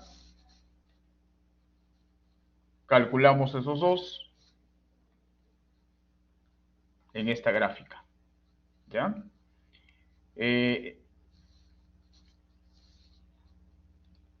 El primer sale 24 punto, ¿cuánto? A ver, a ver, a ver, a ver.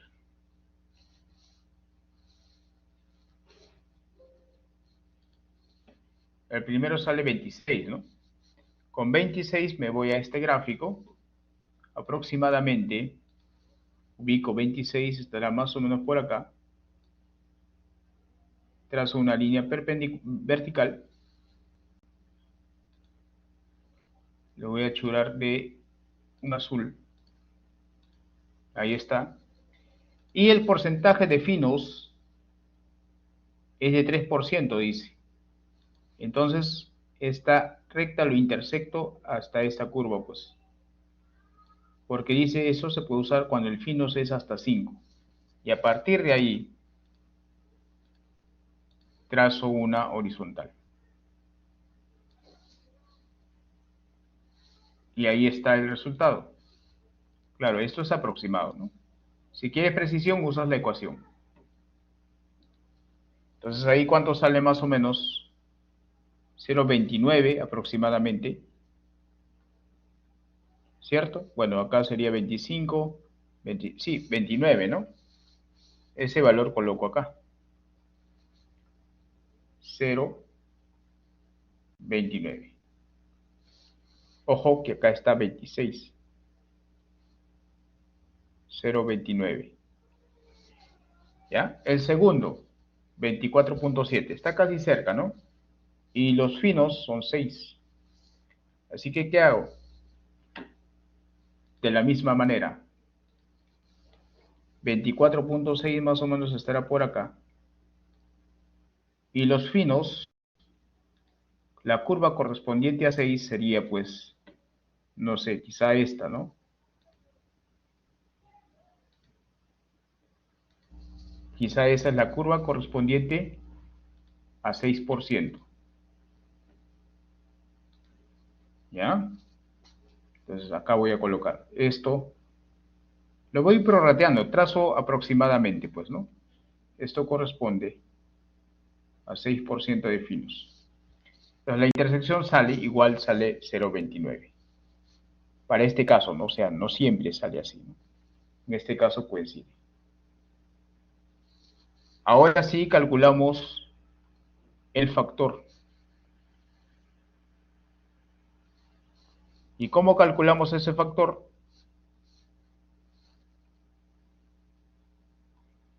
como CRR, en este caso para sismo de 7.5, porque me piden para esa magnitud, entre CSR.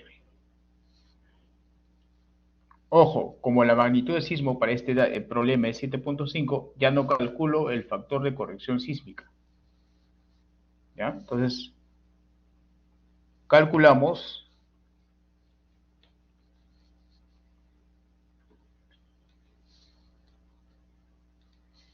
y tenemos 0.29 entre 0.67, ¿no? El primero sale 0.43. El segundo 0.29 entre 0.64, 0.45. Y de esa manera ya tengo el factor de seguridad. Entonces aquí estoy comparando esta columna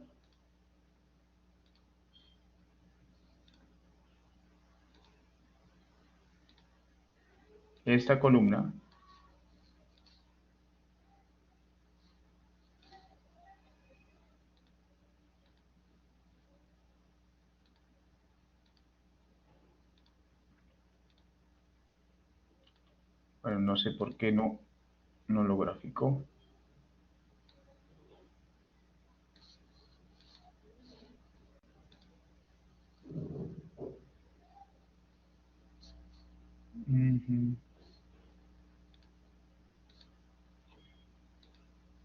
Bueno, quería sombrearlo.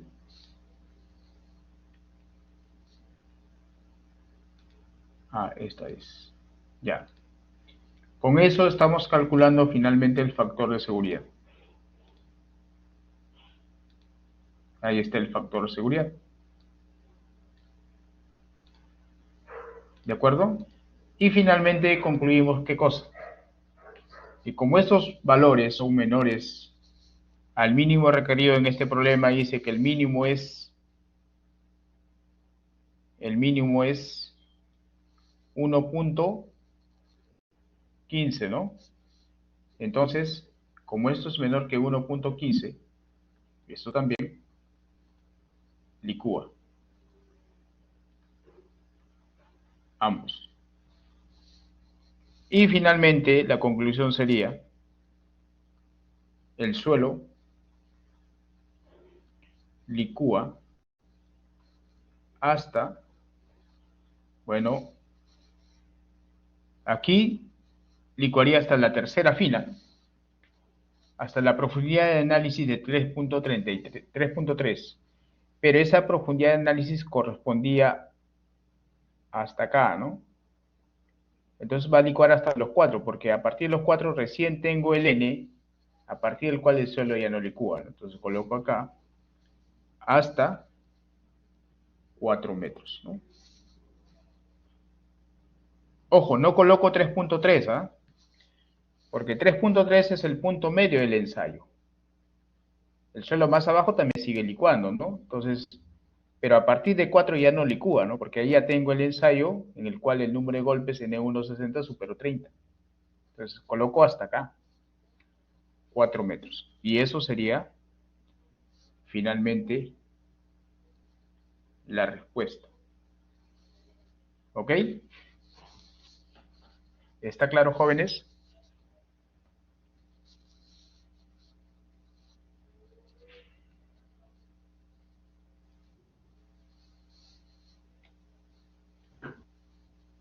Sí, Giancarlo. Profe, una pregunta. Cuando se hace por la gráfica, ya no se corrige el factor de magnitud sísmica, ¿no? Porque en el formulario está el factor de magnitud sísmica, creo que se reemplaza y usted lo hizo de frente o sea, por la gráfica, trazando. Esa parte no entendí bien. ¿Podría volver a explicar, por favor? Claro, en esta gráfica se obtiene CRR para 7.5.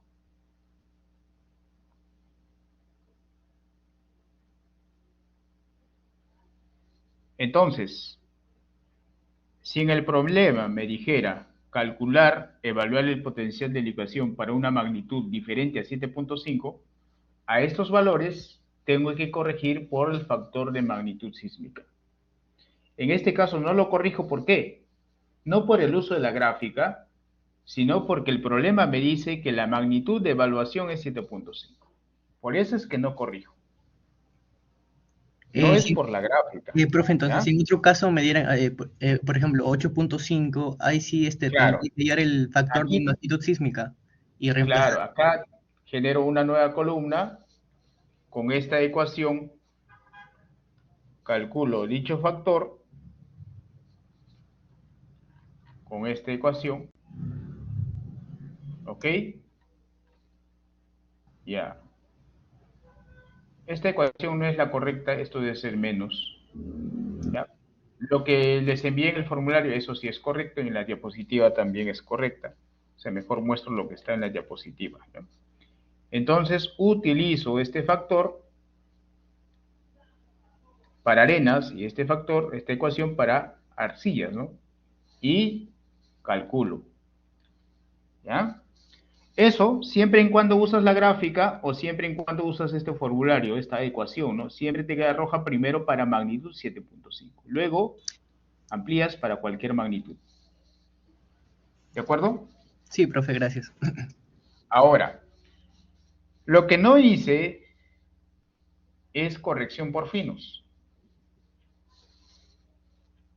¿Ya? ¿Por qué no corregí por finos? Bueno, ahí vamos a explicar. Si yo quiero usar esta ecuación, necesito al N160 corregir por finos. Porque en esta ecuación no utilizo N160, sino N160 CS. Significa que previamente debo corregir por finos. Pero la ventaja de usar la curva es que no uso, o sea, el N160 no debe ser previamente, o sea, no se debe corregir por finos. Durante el uso de la gráfica ya estoy incorporando los finos. Esa es la ventaja de la gráfica. ¿De acuerdo? Por lo tanto, yo recomiendo usar la gráfica si es que vas a hacer un cálculo manual.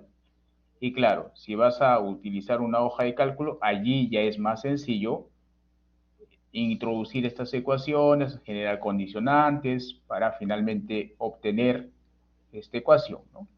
¿Ya? Repito, siempre que vas a usar la gráfica ya no necesitas corregir por finos porque el uso de la gráfica amerita ya el uso del porcentaje de finos. ¿Ok?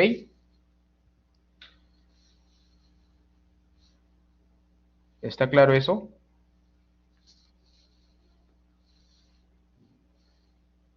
Ya, esto era 24.7, ¿no? Ya está. Bien, jóvenes. No sé si tienen preguntas adicionales.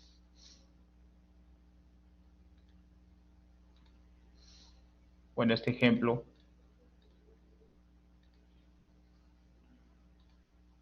lo voy a guardar como...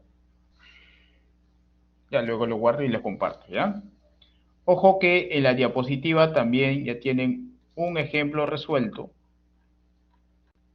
¿Ya? Ahí está, paso a paso. La idea es que usted por separado lo resuelva y ya compare los resultados. Este ejemplo fue realizado en una hoja de cálculo.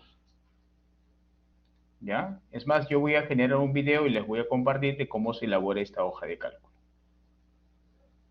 ¿De acuerdo? Y bueno, toda la presentación gráfica, etcétera. ¿Y qué significa cada una de esas gráficas? ¿Ya? Para que avancen con el trabajo final. Bien, no sé si tienen preguntas adicionales.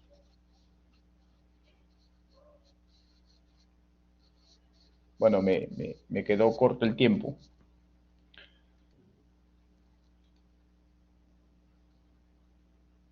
A ver, José, no sé si quieres compartir, José, te pongo como... Ah, levanta la mano, José. Ah, ya. La profundidad de cimentación. ¿Qué dice ahí? Profe, para la profundidad de cimentación no considero el solado. No, el solado no se considera, joven. Solo se considera el nivel de fondo de zapata con el nivel de falso piso. Esa diferencia de altura. No, no es en el terreno natural. Claro, es el nivel de falso piso hasta el nivel de fondo de zapata. ¿Ya? Ojo, nuevamente acá explico. Este es el terreno natural, nivel de terreno natural. Entonces, cuando haces la zanja, vas a cortar hasta el nivel de fondo de zapata. Aquí haces el vacío del concreto y luego rellenas. Y finalmente acá te queda el nivel de falso piso. ¿Cuál es DF? DF siempre es la menor distancia. Siempre, ¿no? Entonces, esto vendría a ser DF. ¿Ok? Bueno, creo que esto era menos 0,77 y esto era menos 2,27, ¿no? Está claro que DF sale 1,5, ¿no? ¿Ok? Eso es DF.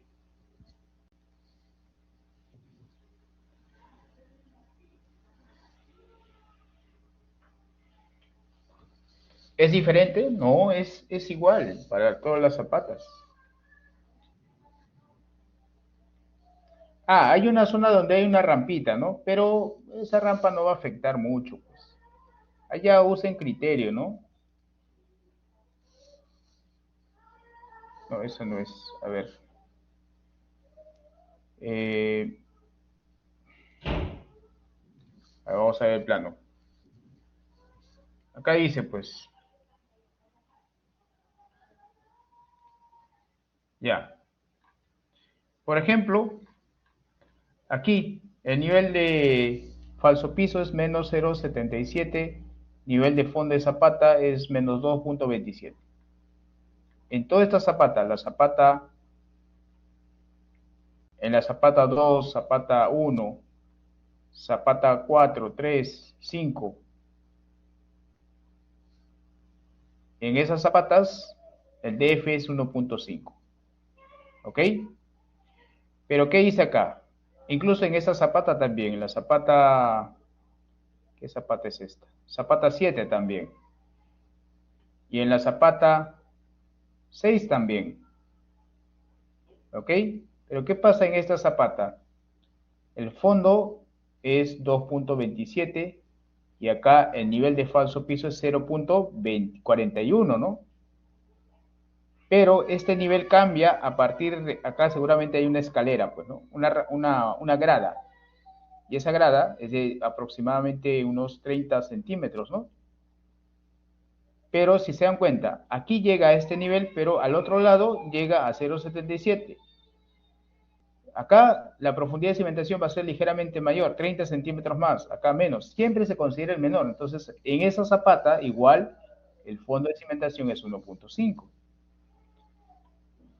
Y solamente me quedaría en estas dos, ¿no? Pero hay que ser prácticos, no hay que complicarse la vida. ¿Ya? Si se dan cuenta, pues aquí solamente tengo dos zapatas donde puedo considerar un DF diferente, pero en la mayoría va a ser 1,5, ¿ya? ¿De acuerdo? Ah, no estoy compartiendo. Ya, a ver.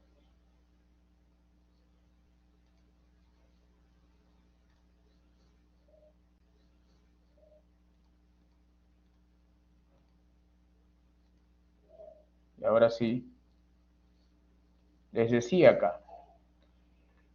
En todas estas zapatas, zapata 1, 2, 3, 4, 5, 6, el nivel de fondo, el nivel de falso piso es menos 0,77. El nivel de fondo de zapata es menos 2,27. La diferencia es 1,5. El detalle está en esta zapata, en la zapata 8.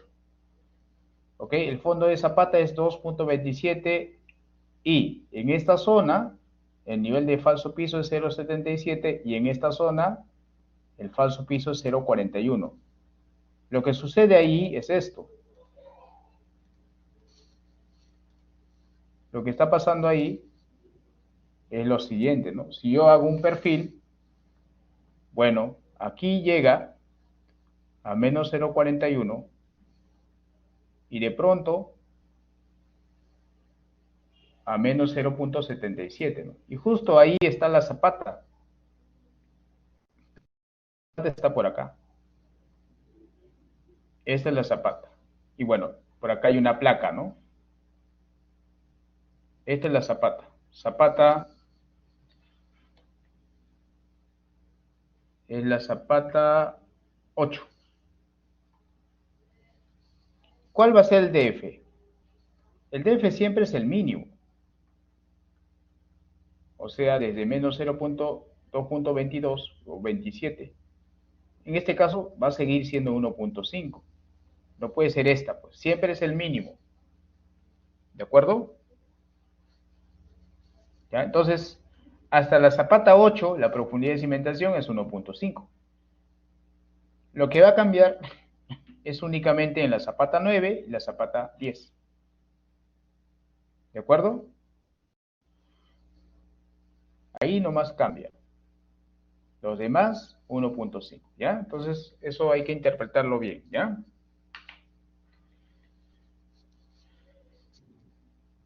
Bien. Para la zapata de forma L, ¿cómo podemos? A ver, creo que esto ya había comentado anteriormente. Por eso, jóvenes, es importante que ustedes ingresen a todas las clases. Yo no puedo estar repitiendo a cada rato. Ya había comentado en las sesiones pasadas. Ahora lo voy a comentar otra vez más. Por eso es importante que entren, pues. Después usted falta, después no entra. Y bueno, estamos respondiendo cada rato las mismas preguntas, ¿no? Lo que había mencionado es que hay que buscar una zapata equivalente, una zapata rectangular equivalente, del mismo ancho si se quiere, de tal manera que tenga la misma área. ¿Ok? Y con esta zapata trabajamos. ¿De acuerdo?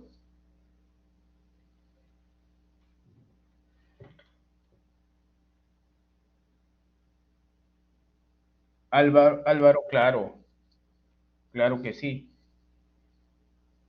Eso se obtiene con el ensayo triaxial. ¿Ya? Revisen la curva de esfuerzo de formación del ensayo triaxial. Grafiquen, pues, ¿no? Estos dos. Por ejemplo, si yo grafico, a ver, rápidamente lo vamos a hacer. Voy a buscar otra gráfica. Ahí está. La curva de esfuerzo de formación, pues, ¿no? En X, la deformación axial, y en Y, el esfuerzo desviador. Esta es la curva de esfuerzo de formación. Y en esta curva, lo que voy a obtener es el módulo, ¿no? El módulo elástico, por ejemplo, en la zona elástica acá.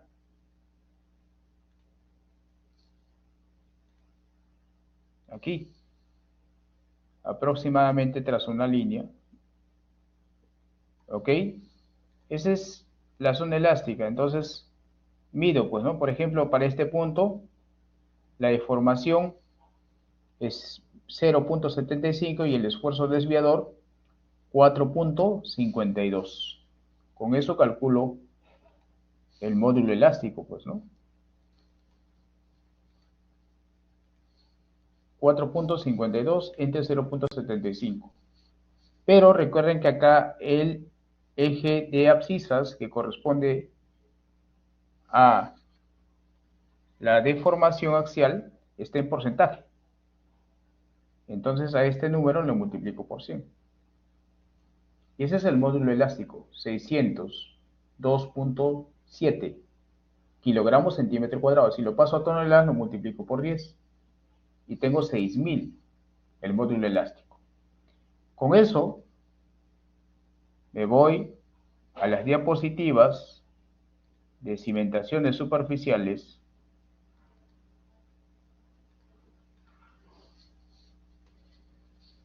y puedo saber qué tipo de suelo es, ¿no? En función al módulo elástico, hay unas tablitas ahí.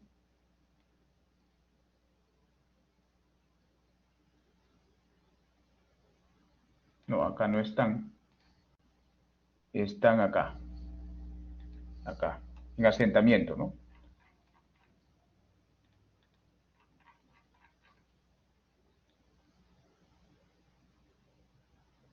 Aquí. Y observo, pues, ¿no? Módulo elástico 6.000. Más o menos entre qué rango está. Acá, pues.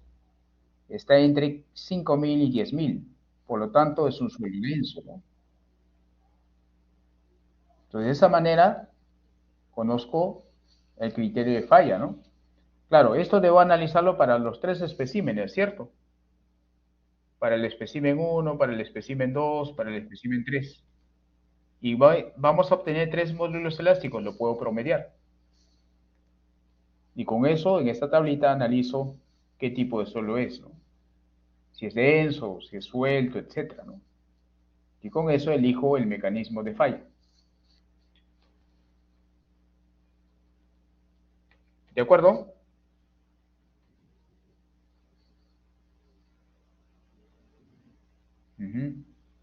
Ok. Toda esa información, por eso, jóvenes, es importante que ustedes investiguen, lean, investiguen qué información se obtiene con un ensayo triaxial, ¿no? Y ahí está, en la literatura te dice todo, ¿no? Lo que pasa es que ustedes jóvenes, no sé qué pasa con esta generación, no quieren revisar libros. Solamente se basan en lo que dice el profesor y no es así, jóvenes. Pongan de su parte, investiguen más allá de lo que se da en clase. ¿De acuerdo? Ya. Toda la información lo pueden sacar de los datos entregados para cada grupo. ¿Ok? Y háganlo bien, por favor, ¿ya? Por eso es importante que ustedes hagan estas consultas para que se vaya retroalimentando oportunamente. Bien. Bueno, jóvenes, con eso terminamos la clase. Ahí les comparto este ejemplo. Y bueno, ya nos veremos el día lunes. Muchas gracias, nos vemos, cuídense. Chao.